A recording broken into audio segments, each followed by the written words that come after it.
Good evening, welcome to tonight's Hearthstone Half Hour. I'm Hammy, this is FailCraft Casts. Hope you're well. This Monday night, it is the 7th of July, 7 days into Rank Season 4, and that is our last season before the qualification is all over for the Hearthstone World Championships. So you can get down to a local fireside gathering, go and look at the Hearthstone website for details on that.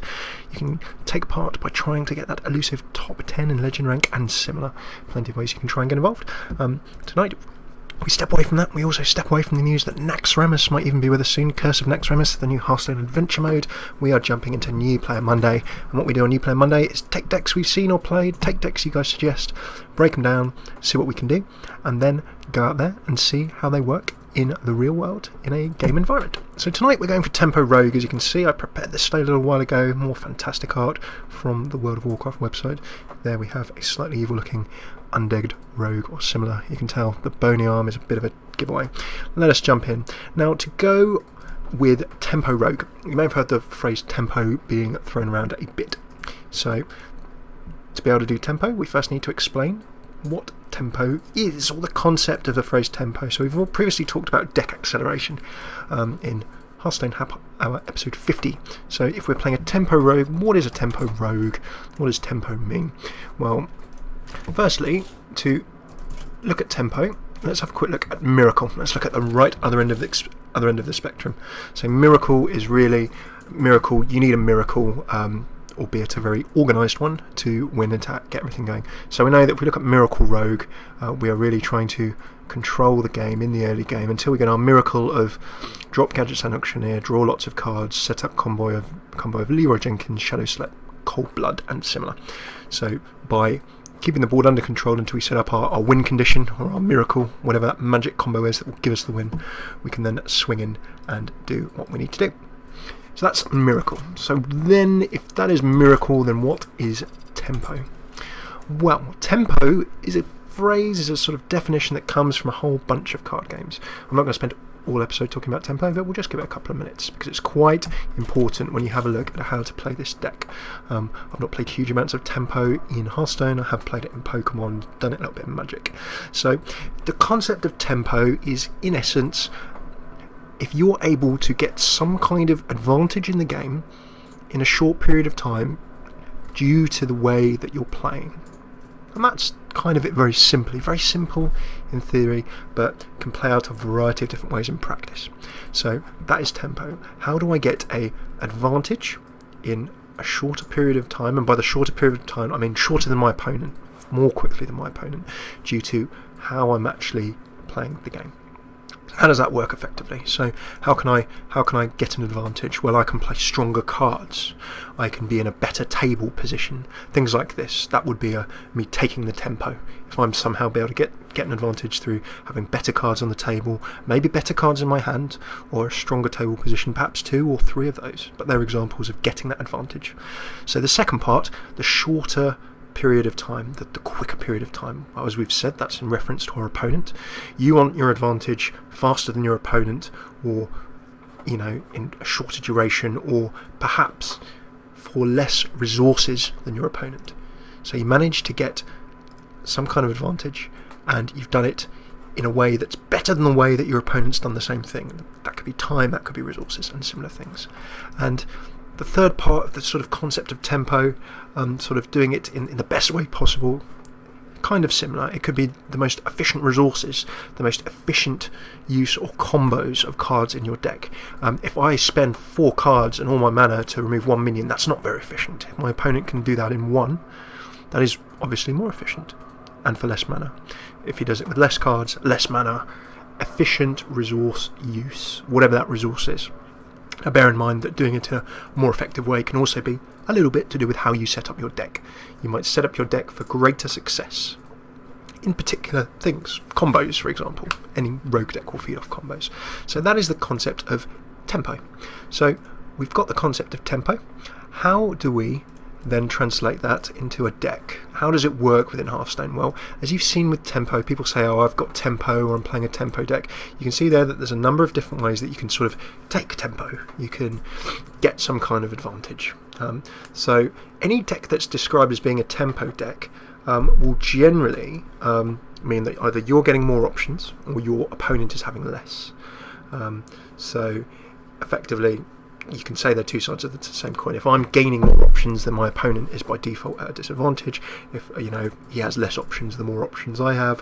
Or if you're playing some kind of denial deck or control deck, for example, that's taking the tempo away from your opponent. You're artificially slowing him down or her down, limiting their options on what they're trying to do. So that will just keep going until someone has a tempo lead and can win the game. So chess, it's called initiative. You can set the pace of the game and similar different kind of things. So I could have a pure advantage or I could have an abstract advantage. And as we said, pure advantage is like I have more cards than you, therefore I'm more likely to be in a better position than you. That's a very simple example of that kind of advantage. Now, there are more abstract advantages. We said, the concept of board position and similar. Do I have a better board position?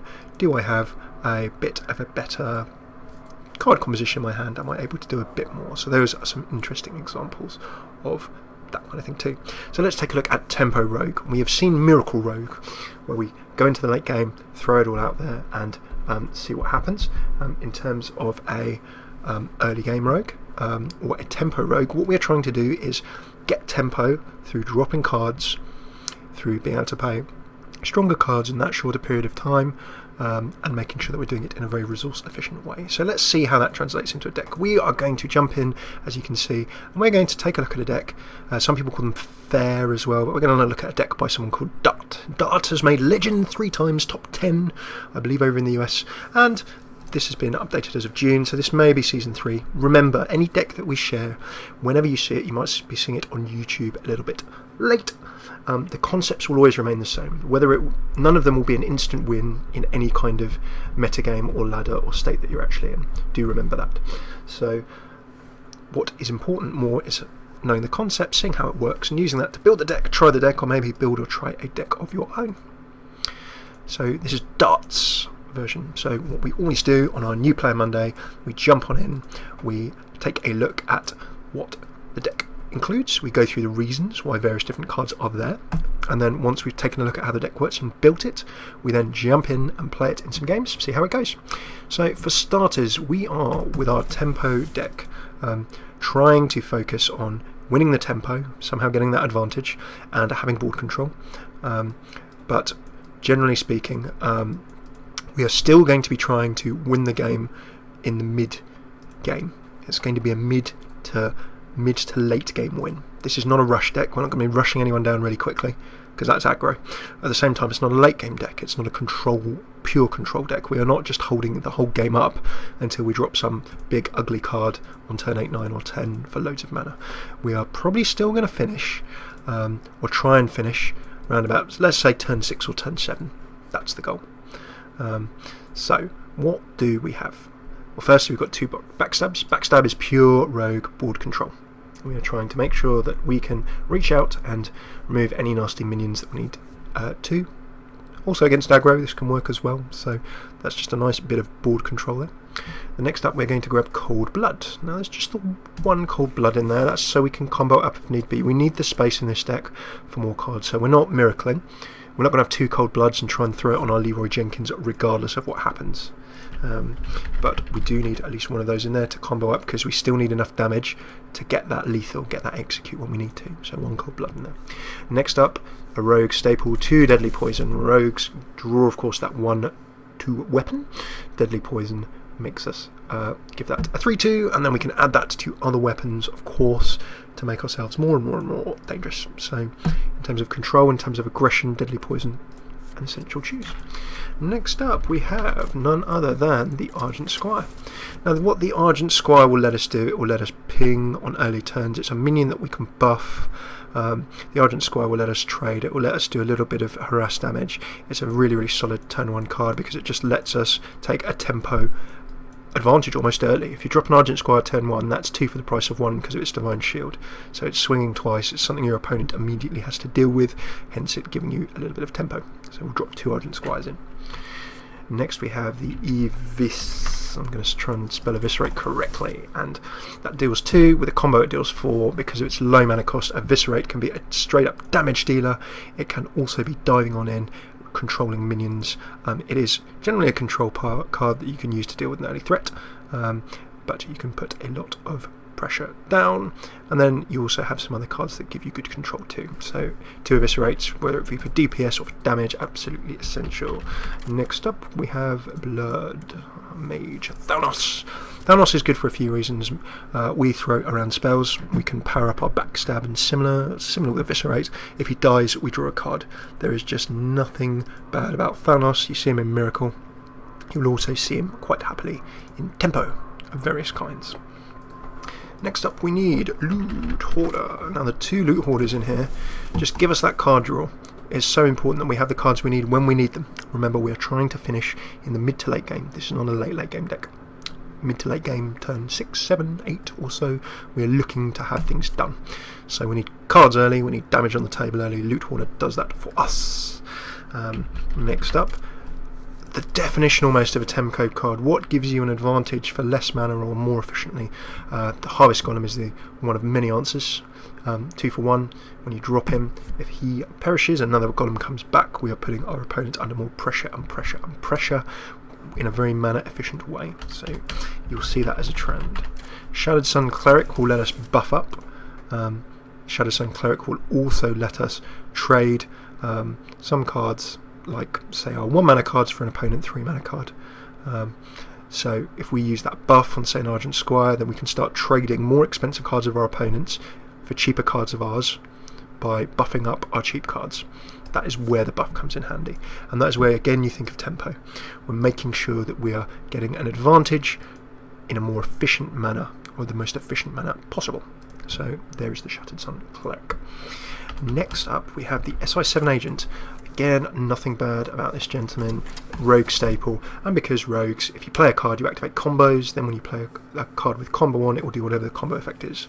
So again, this guy's a 2 for 1. The 2 damage that he drops in a combo will help you deal with early small threats. You can ping minions off the board, you can ping your opponent if you have to, you can put a lot of pressure down. So that is pretty solid. It will help you take out things like Deep Sayers as well. That of course can drop turn 2 as well. So that is the Shattered Sun Cleric and the SI7 Agents, 2 of those in there. Next, this is an interesting one. The original choice was Tinkmaster Overspark. Now, I don't have Tink, I had him and disenchanted him. Let's have a look at why Tink was in here. That random control, 5/5 Devil Saw the 1/1 Squirrel, will now be as much of a bane to you as it is to anyone else. So Tink is an interesting choice in there. The primary sort of purpose of someone like Tink, you'd probably drop it in a situation where you wouldn't be dropping or getting rid of any of your minions. You'd be trying to transform something of theirs into a threat, into less of a threat. Or if you're removing a tank, for example, that would be equally useful. Tink used to be a targeted spell, so we will swap Tink because we don't have Tink, and we'll do a little tweak in terms of our tempo for something. Next up we have the Dark-Eyed Dwarf, 2 of those. Pretty simple in terms of the fact that you can buff minions for a turn. That will help us trade up, and then 4/4 is a solid body on the board to attack with, sort of a double threat there as well. Next, the Defender of Argus. We use Argus if we're being rushed, if we need to get some walls up. Argus will do that. He'll also let us buff our minions, give them taunt. Again, we're trading up. We're allowing ourselves to put more pressure on for less mana cost. So again, tempo, tempo, tempo. We're trying to find ways to take that advantage. Then, in terms of a finisher, don't really need to say much about Leroy. In the late game, he swings in to do that damage you'll need for the kill. Use your Drake. Spell damage will help with our spells. The Battlecry drawing a card keeps the tempo going in our favour, and he's still, when it comes to it, a solid body 4/4 that can do some damage. And then last but not least, an interesting option. I've not actually played with this fella so far, but the Black Knight, you see him as a wall breaker. He gets past that minion with taunt. That is his purpose. If you're playing a Handlock or Watcher Druid, anyone with a big, ugly, tanking card in the middle, for 6 mana, not only is he 4/5, but he just destroys. Could be an 8 mana card, could be more. So the Black Knight not only lets you resume the attack, but he again lets you take tempo. Takes your opponent's wall away, taunting tank away, and then gives you another minion you can attack with. So again, another 2/1. So we are actually down there to bar our last pick, which again, Argent Commander, 2/1, bubble. go in, take tempo, remove minion, attack hero to the face. This is letting you do damage, have life, and then after the bubble is gone, your opponent either has to deal with it or you're just going to be doing more damage. So there we go with the Argent Commander. Now you notice we're 2 cards missing. We're going to think of something to replace our friend the Tinkmaster with, but we also have to replace Nat Pagal. So Nat Pagal in Dart's version of this deck is understandably here just for that 50% chance to draw an extra card. Again, he's to accelerate the early game. We need more card draw in the early game. We need to make sure we're getting all of our cards out. If we get a turn 2 Nat out, he's quite hard to kill, and he'll probably hopefully get us a card or 2 before he expires. So we need something that will let us help control, and we also need something that will help us draw cards in the early game. So we've already got the Loot Hoarder, we've already got Blood Mage Thalnos in terms of options for early game card draw. Beyond a Novice Engineer, that could be an option. We throw it down and it will get that card drawn. So that's an easy way of drawing it before it expires. The alternative is we do have some cards, spell-wise, that we could go for things like Shiv. Just 1 damage and drawing a card. Also an option. Other cards we could go for in terms of tempo, we could have a Defius Ringleader, but we need card draw and we need control. So what we don't actually have in this version that you see in some versions of the deck is a, and this is what I think I'm going to, you could either go for a Perdition Blade or you could go for an Assassin's Blade. Now the Assassin's Blade is for a finisher and destruction in the late game. So I'm going to drop in an Assassin's Blade to smooth out that later curve. I will use that instead of Tink. Now of course I've sacrificed some control there for some pure damage, but I can control by using my hero's health as a resource and hitting to the face. And what I can do otherwise is take a look for something else. I need some early game card draw. I could just grab a Shiv, or I could go for some more early game control, like say a Sap, that could get threats out of my way and let me go in for the kill. I'm going to grab, I'm thinking of going for an early game combo card for just yet more early tempo. Let's go for a straight up replacement and let's say, okay, if we cannot have Nat Pagal, let's just make sure that we can do some damage and draw a card. So let's just go for a Shiv. Okay, I'm going to screenshot that and then let's just do a little review of how that deck is looking before we take it into a game and try it out. So what do we have? We have, in the early game, we are trying to make sure that we drop our minions in a nice tempo-ish style. We can control with Backstab, Eviscerate, SI7 Agent. All these cards will let us remove lots of early threats, nice and easy. We can actually then put some nice pressure or trading ability on with cards like Argent Commander with the bubble, Shattered Sun Cleric with the buff, Defender of Argus with the buff, and Dark Iron Dwarf also with the buff.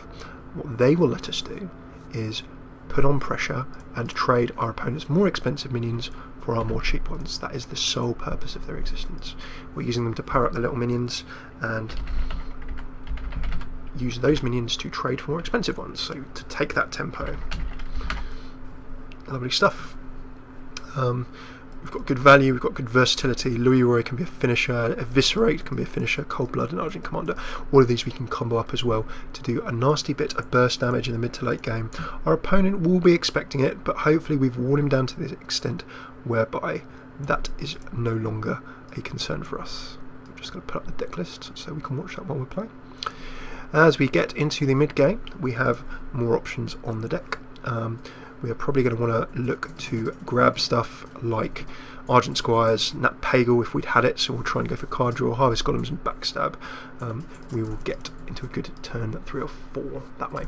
So next up, we have done what we normally do on New Player Monday. We grab a deck, we take a look at how it functions. I normally always advise going to casual mode because I'm pretty low on the ladder at this point in time. I'm just going to go straight into the ladder, let's play it and see how it goes. So we've done the New Player Monday thing of having a look at exactly how... Hey Legion, good to see you, welcome. Good to see you as well, Chris, it's great to have you here as well. Chris du Vive, you cannot hide, we can see you. And all of you other folks who are not signed into Twitch, or you might be watching on YouTube, welcome to you too. So we've gone through, as always, New Player Monday style, had a look at Tempo Rogue. What we're going to do is take it into practice now, having broke it down and built it into a game. So what do we want? So we are playing a warrior. Warrior might not be a good matchup for us. We need good value minions. We need to keep good board control. We need to really keep an eye on him. We're probably going to want to keep things like Backstab. The Harvest Golem will give us a good early advantage. I'm going to trade away 2 of my buffing cards. I want to keep the Golem to make sure I can get a nice early push, and yeah, that's a nice trade. I've got Argent Squire and another Eviscerate, so it's not going to be the easiest matchup for Warrior. If he is aggro Warrior, that plays into our favour. However, if he is a control Warrior, it means he can just drop a lot of good value, and then he will just have loads of big legendaries. You've seen us play control Warrior before, so if he gets to those big legendaries, it is going to be quite nasty. So we're hoping he's aggro. If he is control, we need to make sure that we are really getting our tempo swinging. We can't let him get out those big minions. If we let him get out big legendaries as a control warrior, it's game over, because as you've seen with our mana curve, we got nothing when it comes to the late game. He's apologising already. So what are we looking for in this early game? We are going second. Okay, we could have perhaps kept a cleric. We've got a cleric there. He may drop fairy dragons if he's aggro. You know, an Argent Squire. We could turn 2 play that, drop it down. Okay, so I'm going to throw down my Squire. I can coin into a Shattered Sun Cleric, and then suddenly we've got a really annoying card on the table there. So thinking like this, how do we take the tempo?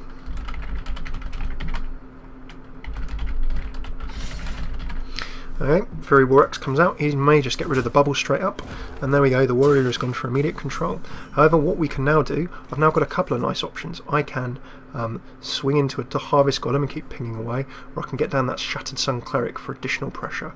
So what I'm going to do is get down the Shattered Sun Cleric, we'll buff him up for another couple, and we can start just tapping away for more damage. This is not a full-on rush, notice. What we're trying to do is just build up that damage. The Golem could have been an equally good option, and there goes the Berserker. We need to consider how we're going to remove that. And there goes the removal that he has gone for on our little minion. Okay, so we need to play a card before we play Eviscerate. Now sadly we just do not have quite enough to eviscerate away this frothing Berserker. We can remove him in 2. But you can see that already we're not quite able to remove. We're taking an equal mana removal there. If only we were able to jump in and add additional pressure on that, would be excellent.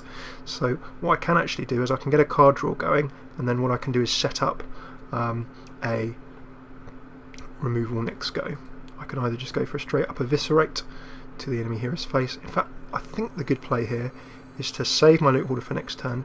I'll drop a Golem. I'm not going to attack this Berserker because that will just give him more attacking ability. But what I can do is keep that pressure on, keep needling away. I've got that Golem down, so I've got tempo in terms of the amount of minions. He needs to think if he can remove all these. If he's a control warrior, I'm sure he can. And we'll see him remove a minion, buff up his strength, and then perhaps either swing at my hero or maybe just go for a straight out removal on my Squire. But you can see that although he has got some, and there you go, he could be rushing, we just don't know yet.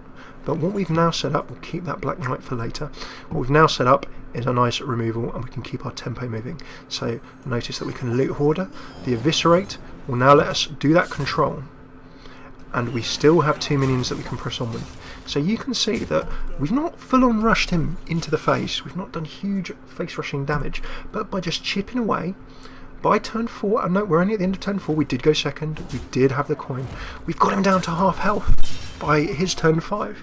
Cochran Elite will probably remove another one of our minions, and you notice he's still rushing for our face, so this looks as though that our opponent is playing aggro. That actually suits us rather well. It is a shame. Oh no, we do have the combo here of removal, look, so watch. The Dagger Mastery will allow us to play the Deadly Poison, which will then allow us to Eviscerate. Now note that I'm just going to remove that minion, I'm just keeping that minion locked down, and then we can swing away with 3 minions. Now, end of turn 5, 9 health, we are getting there. He is trying to rush us down before we rush him down now. You can see that just by keeping on going, taking a bit of time, picking the right plays, and doing good mana effective trades, we are managing to keep the tempo on our side. Now this is a good play. What he's done here is taken tempo back. He's removed our minions. We've got another card draw, taking some armor back. He is trying to slow the game down. So we need to, of course, we're playing tempo. We need to keep this moving. How do we do so? Well, Leroy is our finishing combo. Do we have enough for a lethal? He has 11 on the table. I do not think we can quite lethal him from here. So that's quite frustrating. We save Leroy for when the lethal is an option. But what we can do is we can throw down a Blood Mage. That will give us card draw at worst. We can drop. This is a little frustrating, but we can throw down the Dark Iron Dwarf. And I'm not going to... I'm going to throw into the opposing hero because we need him in that execute range. Now I have lethal next turn, of course, with Leroy. We've kept that tempo swinging back and forth, going very nicely. We are still within lethal range. We've got options to remove Taunt. Leroy will do the win. He needs to remove all of this from the table. And as a control warrior, if that's what he's going for, he's got execute in there still. So he's not full on aggro. Cairn Bloodhoof is a great card for him to restore tempo. However, he's got 9, we have 7. Now we do have the win combination. Note that Leroy Jenkins will let us move into the SI7 agents. The SI7 agent lets us do that too. We can then Blood Mage and then into the Leroy for the victory. So that is a nice little game where we've taken a look at the effectiveness of Tempo Rogue. What we've been able to do there is jump on in. You could see how the gameplay was very back and forth. We weren't doing an all-out rush. We were making sure that we chose the right plays. When we had to control minions, we controlled. When we had to push with attack, we had to push. And by taking that tempo, we were able to push forward, make sure that we kept regular and consistent damage. It wasn't bursty, not huge amounts in the early game, not huge in the late game. We did have a final little burst by using Leroy. But our final combo was only 9 damage. It wasn't a miracle rogue of 15, 20 or anything 25 or anything crazy like that. It wasn't an early game rush of lots of small minions doing lots of damage before turn 5. Little, often, keeping things under control. That is how we managed to pull through that. Just give me 2 seconds.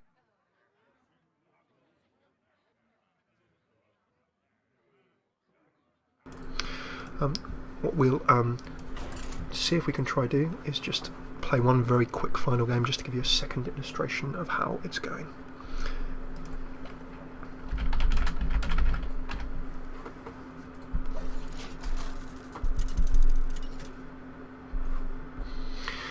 So let's just see what we come up. I love ramp, yes. That is a ramp druid. I've also got a Malagos ramp. I've not nailed down my deck for this season that I'm going to try and legend with. So I'm just trying a few things, trying to get up the ladder as far as possible before committing to 2 or 3. So we're now playing a druid. What can we do against druids? Well, okay, druid, not the worst. We need to take a look, but generally if they're trying to force of nature or savage roar, they will, as Dart has identified, come in pretty late. So if they're ramping, we should get in and do the damage before them.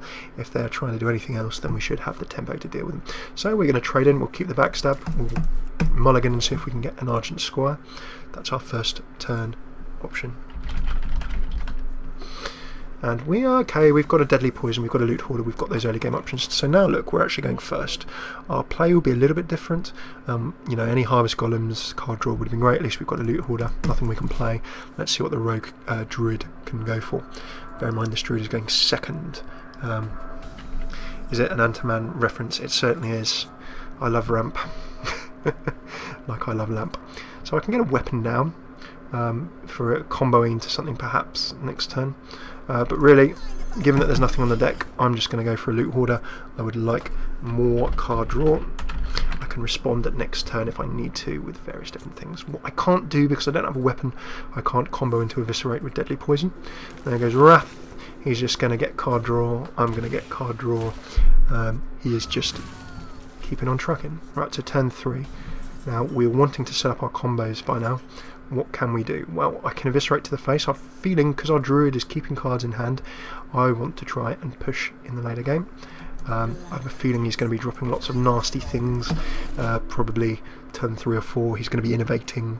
He might be a wild growthing. He could be ramping still, but if he's a ramping, I thought we would have seen something by now. In terms of lots of big tanks, let's see what he's going for. So with that in mind, I'm not spending any of my control just yet. A, because there's nothing to control. If I hit him in the face with Eviscerate, really, I want to keep that damage, keep that combo to see if he's going to drop a big minion that I need to get past.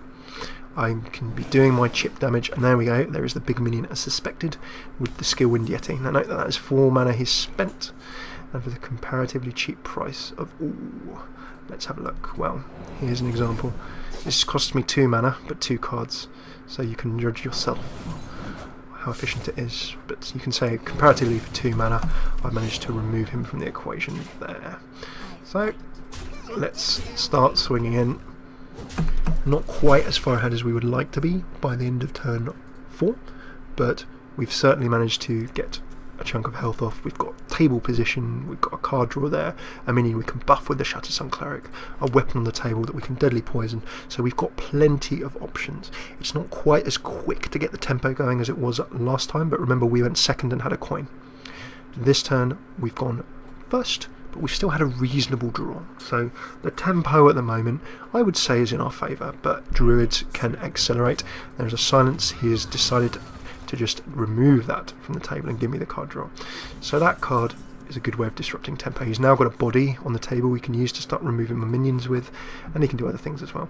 So the Blood Mage will let us do more damage. I can do 3-4 I can remove with my 2 minions there. I'm not going to Leroy. I could just throw down an Assassin's Blade. That would also give me the removal. Or the Shattered Sun Cleric will not give me quite the removal I wish for. But actually we do have an option here. Not ideal. Almost a waste of a deadly poison, but this keeps the tempo in our favour. We'll go for a deadly poison. If we lose, then it will be because we misplayed this. So I'm going to use my Rogue's Health as a resource. Let's get that Druid off the table. And we still have 2 bodies on the table with some good attack. Now remember that Druids do have area of effect AoE removal. They have things like Swipe. They have things like, oh, I can't remember, I believe it's Starfire. Does X damage to one minion, Y damage to the others. So there are some ways that they could sweep 2 damage minions off the table, certainly. I'm expecting a big tank or some other kind of swipe or aggressive play here. But because we've got these 2 minions rather than 1, he needs a buffed swipe to be able to remove us, and his Starfire and similar generally would come in later. Now he's gone for a tempo card. He's trying to take back tempo. Sticks an armour on, will probably attack us to the face. And he's just gone for, I want to get rid of the minions, but you know what, he's taken some damage, we are happy with that. Let's keep an eye on this minion to see what we can do. So we don't need attack to be able to remove that golem, we can do so most happily. A nicer play here would probably be to drop the blade to remove that. Let's just do the totting up. We can, if we just go for a standard weapon, we can go for a removal. We'll sacrifice remove with our weapon. We can then buff up our minion and keep tapping away. So as opposed to going for the Assassin's Blade, which would be absolutely amazing with a poison, we can do that in a bit. I just want to make sure we 100% get the table clear and still keep good damage on him. So there's 2 decisions to be made there. The blade on the table is just a good play, or we can go for Dark Iron Dwarf into a removal there with a smaller weapon. I'm going to go for the Dark Iron Dwarf removal with a smaller weapon. So here I'm using my Rogue's Health again as a resource. Only 4, but we have another 4 on the table. We can still Assassin's Blade the next go. That deadly poison is ideal on this Assassin's Blade. It will really let us reach out and put a whole bunch of pressure on, because you see that suddenly becomes 6, 12, 18, 24 damage. Absolutely crazy because of the 6 4s. And then we see the swipe go down with the 8 and then the remaining buff 1. So he's managed to even the table. Okay, what options do we have? Well, we can probably go for Defender of Argusing a Thalnos isn't the best use of it. However, it then just puts pressure on the table. What we can do is start swinging away with an Assassin's Blade and then play down a Thalnos. See what we can get with our Argus next go. So let's get our big plays on the table. Thalnos will at least give us some more draw power. You can see we're running low on draw. We've got Leroy. We are nowhere near lethal yet, but give us a couple of cards and we could be in that zone. What we need to do is just keep tempo until we can have a lethal. We're ahead, but we're not far enough ahead. And remember that druids can pull out all kinds of nasty tanks. So we need to have control options, or certainly attacking offensive options, to get through those tanks. I would love a deadly poison. 5 health restore there, gets the big body on the table. So he is just making sure he can extend the game until he has what we need. We'll hold the Black Knight because that will be our option for getting through the inevitable late game tank. I'm going to DOA, not Dead on Arrival, but Defender of Argus. I'm then actually going to Suicide Thalnos because I need that extra card, and we can see that by suiciding Thalnos, look what I've managed to grab, a Harvest Golem. So again, I'm going to take damage to the face. It's a lot of damage to the face. I can't afford to do this too much more, but I'm desperately trying to keep tempo. So if I lose, it could be because I've just taken my rogue's health down too low.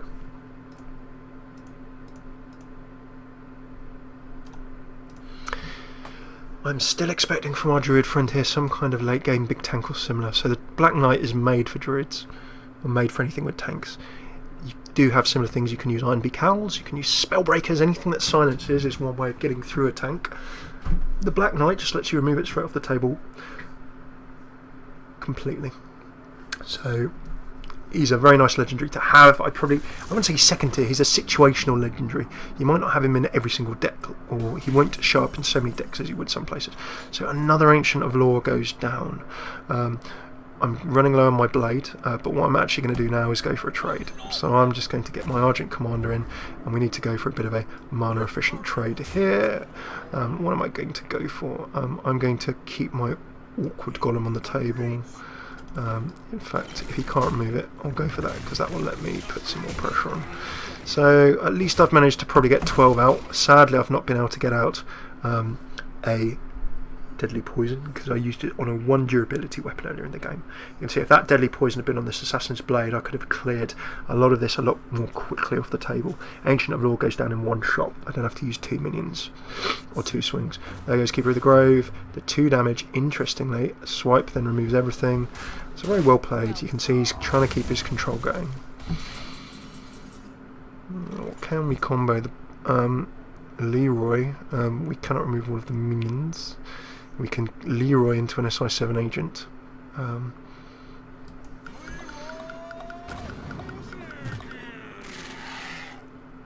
So with Leroy himself, we can then this is where my lack of experience of this deck may prove fatal. We've managed to remove him. I'm then just going to swing to his face. So he will remove my Leroy next turn, there's no doubt about that. I'm trying to keep some pressure on, but this is very touch and go now, you see. He's got a full hand, I've got none. So you can see that by turn 10, my tempo, I didn't get my tempo off in the early game. In turn to mid game, I didn't set up my tempo perhaps as well as I could have done. I didn't get enough damage down enough in the early game. And now in the late game, you can see that I'm struggling. I'm lacking the card draw that my opponent has.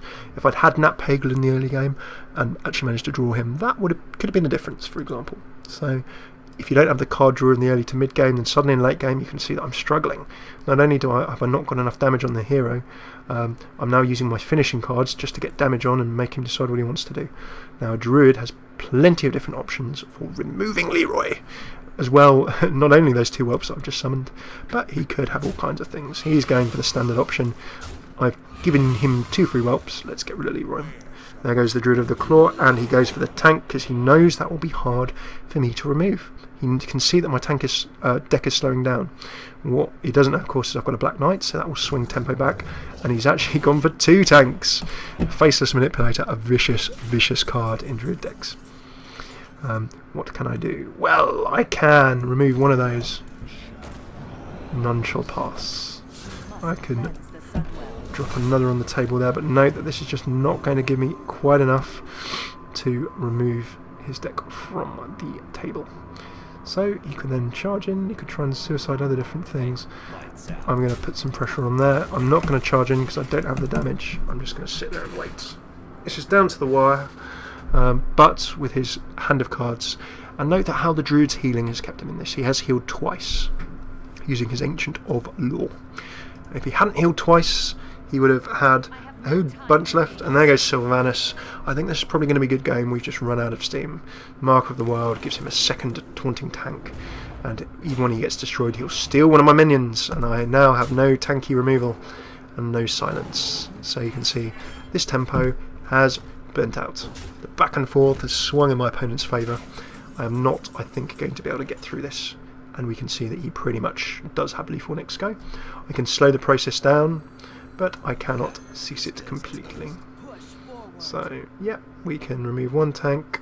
That's a good game. There is not much more we can do. So I'm just going to tap on table and concede and say, well played! So, we saw against a late game deck. That was a late game deck where we should have been able to push forward, but we did not get our tempo going in time. There might have been a misplay or two there. Maybe, for example, had I saved that deadly poison and not gone for the very aggressive control, I would have had a lot better time with my weapon. When I was swinging later in the game with that Assassin's Blade, I would have been able to do a lot more damage, remove minions more quickly. Perhaps that deadly poison play was the difference between victory and defeat. Have a look back, see what you think. So thank you so much for tuning in to tonight's episode of the Hearthstone Half Hour. What we've done this evening is jump in. Firstly, we've taken a look at a deck that we've seen a bunch of or wanted to learn more about. Tempo Rogue seemed interesting. We've done Miracle, we have done Pirate, we've now gone for Tempo. It's kind of like Rogue time over the last month and a half. Exploring the Rogue. Maybe we should go with Rogues as our class for this season. We then jumped into a couple of games on the ladder. Now, quite low ladder. Remember that the meta game, the different kinds of decks you'll come up against, the favoured decks, the popular decks will change as you're up and down the ladder, and by season and even in casual mode. So do not take any deck as being perfect for any different part of the ladder. We had a win where we saw the tempo come off nicely, and we had a loss where we saw our tempo come off not so nicely, possibly combined with a misplay or two from us. But this is FailCraft. We are not perfect. We make some mistakes, and hopefully you tell us what they are, and we all learn together. So thanks so much for tuning in. Where can you find us? As our sign off as always, if you're on YouTube, if you're seeing this on YouTube, well, we do it live on Twitch 5 nights a week. You can see our schedule. If you haven't seen it, there's the sidebar right back in the video. You can see the schedule there. Generally try to go Monday through Friday, 7 to 8 or so UK time. We'll always tweet half an hour to an hour beforehand, or even 4 or 5 hours beforehand, with what time we're going to be live. So whatever time you are in the world, try and tune in live. We'd love to see you. If you don't see us, you can go to youtube.com/FailCraft Casts.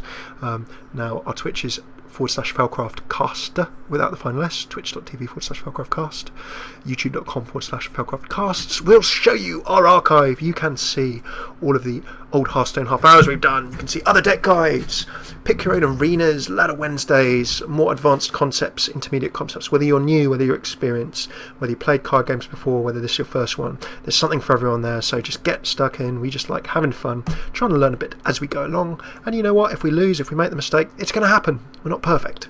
So come have fun and learn with us in that. We also do Heroes of the Storm, trying to do some more StarCraft, looking to do 3DS, Minecraft, other games, Xbox One, whatever you guys fancy doing and whatever you like watching, we will do. So let us know. Other place you can find us, well, Twitter is @FailCraft Casts. If we're not streaming of an evening or making vids, we are tweeting away there, so come say hello. And last but not least, the website is failcraft.org. You will find videos, you'll find written blogs around them if you can't watch a video. And last but not least, you will find things that do not live quite so well on a video. So deck lists, new player links, guides, articles, more longer sort of text form things where you might want to read it over once or twice. That will live there too. And we're also looking for help with the website. We are looking for more people to get involved. We could do with a bit of help. So if any of you fancy writing, video production or anything like that, give us a shout. We'd love to hear from you. Any little way you'd like to get involved. Welcome. Good to see you. Just let us know. And that is us for this evening. And if we can ask one thing, if you could check out youtube.com /FailCraft Casts. If you could check out anything, if you liked it, let us know what you liked. Share it with your friends. It helps us keep going. It's not a full-time job for us. We do have a day job, but all we really want to do is make stuff that you guys and people online enjoy and find useful. So if you think it's good, please just share it with people. We really, really love that. If you didn't enjoy this episode, that's absolutely fine. It's not going to be for everyone, but if you could let us know what you didn't think was so good, that's just as useful, because it will let us make better content for everyone else. Thanks so much for tuning in. We'll be back tomorrow night for Pick Your Own Arena, as always on FailCraft, so come join us for some Hearthstone. You choose what hero we're going to be playing, and then you pick the cards, and then I will jump in and play away to see how it goes. So You are the masters of our fate. Thanks so much for tuning in. See you tomorrow. Hopefully